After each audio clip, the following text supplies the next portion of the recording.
Subuh bid'ah itu sahabat, bukan ulama. Kunut itu bid'ah katanya Ustaz. Begini. Anda boleh punya pendapat, tapi Anda jangan lupa ada ragam pendapat.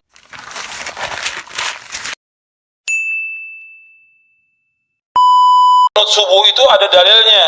Kunut subuh itu ada dalilnya. Kunut subuh terus menerus ada dalilnya. Hadisnya dhaif. Dhaif itu artinya apa? Lemah. Lemah itu boleh dipakai atau tidak? Nggak boleh dipakai. Ingat tuh, hadisnya ada dhaif. Kalau dhaif nggak boleh dipakai. Bahkan ada sahabat bertanya, seorang anaknya dari sahabat bertanya, wahai ayahku, engkau pernah sholat di belakang di belakang Rasulullah SAW, Abu Bakar, Umar, Utsman, Ali, radhiyallahu ajmain. Apakah mereka kunut subuh? Dijawab oleh bapaknya, ai bunayya muhdatsun, wahai anakku, kunut subuh itu muhdats. Apa makna muhdats? Beda. Bahkan lebih tegas lagi di Sunan Nasai dijelaskan, ai bunayya bid'atun, wahai anakku, kunut subuh itu bid'ah. Kalau bid'ah nggak boleh kita ikut. Karena kalau kita sholat di belakangnya orang yang kunut subuh, ya kita memperbanyak baca pujian kepada Allah. Bisa kita baca Rabbana lakal hamdu terus kita ulang-ulang sampai 10 kali nggak ada masalah. Bahkan Nabi pernah baca li rabbil hamdu li rabbil hamdu li rabbil hamdu li rabbil hamdu terus sebanyak-banyaknya. Saat itulah saat memuji kepada Allah. Mereka kunut, biarkan mereka kunut, kita baca pujian kepada Allah, jangan ikut kunutnya dia. Tapi kalau dia sujud wajib ikut, karena kita bermakmum dengan imam, nggak boleh kita menyalahi imam. Tapi ketika dia berbuat beda, nggak boleh kita ikut bedanya. Jelas? Jadi ini udah masalahnya sudah jelas. Jangan nanti dibilang lagi, ini kan masalah khilafiyah, masalah ijtihadiyah. Kalau bid'ah nggak ada ijtihadiyah, udah beda ya bid'ah.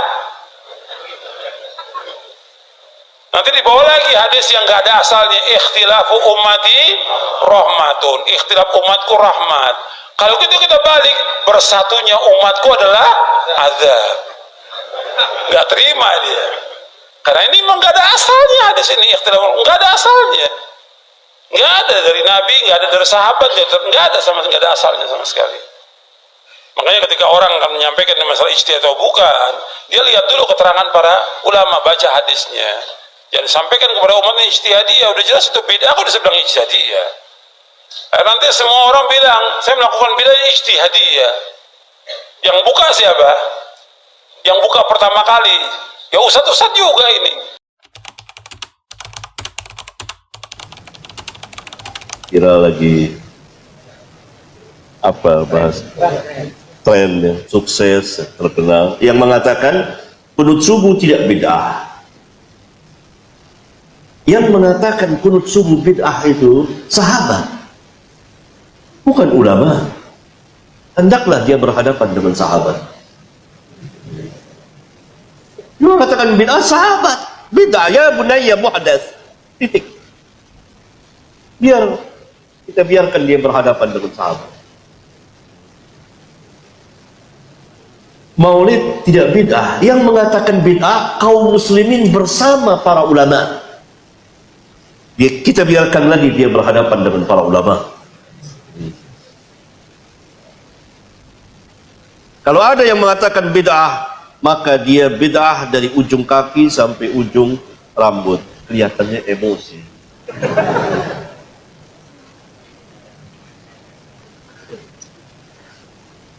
Yang membuat maulid itu bukan dari Islam. Yang membuat maulid itu orang-orang Syiah pada abad keempat Hijriyah. Syiah Fatimiyah di Mesir. Itu ittifaq ulama. Mau dicari kemana saja sejarahnya akan ketemu itu. Tidak ada dalam Islam.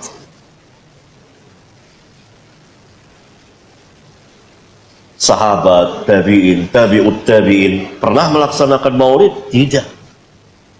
Bahkan Nabi mengisyaratkan saja tidak. Syiah membuat 5 macam maulid.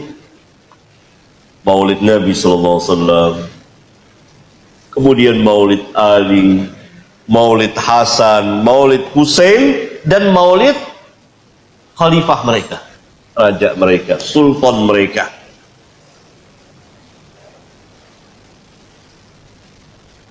Kemudian pada abad ke-6 Hijriyah, pemerintahan Sultan Salahuddin Al-Ayyubi menghapus maulid.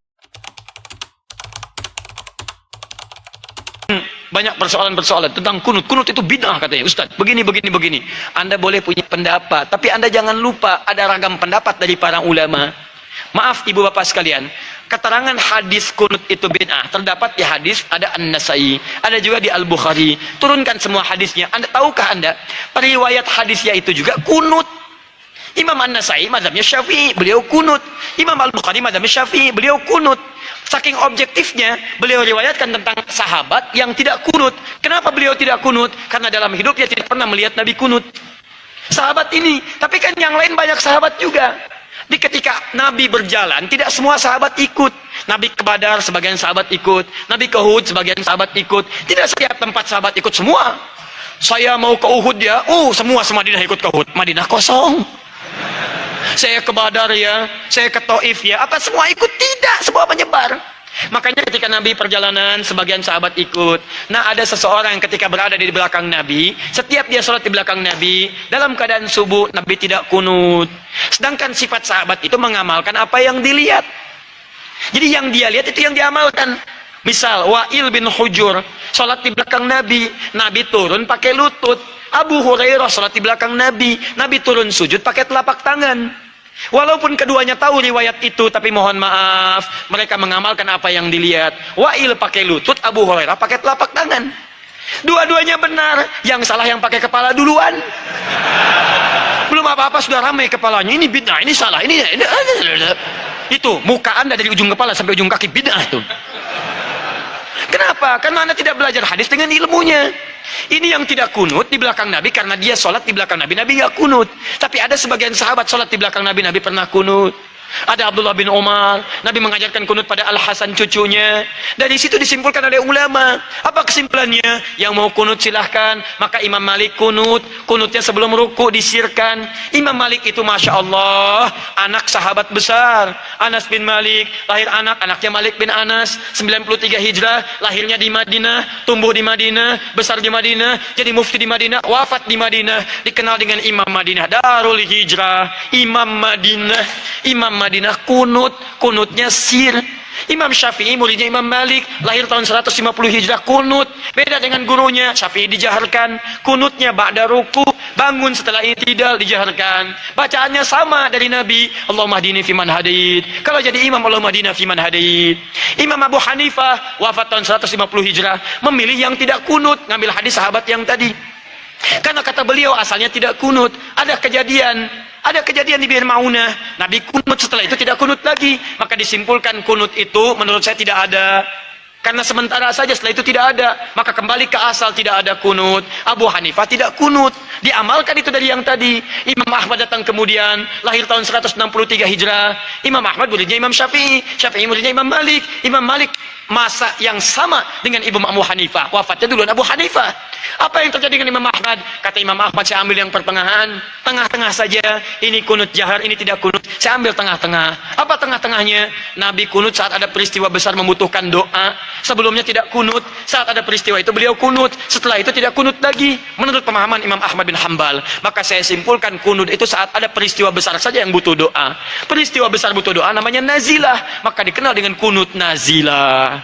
Tapi hebatnya Imam Ahmad dengan Imam Syafi'i tidak ada masalah. Salat di belakang Imam Syafi'i beliau kunut. Imam Syafi'i salat di belakang Imam Ahmad beliau tidak kunut.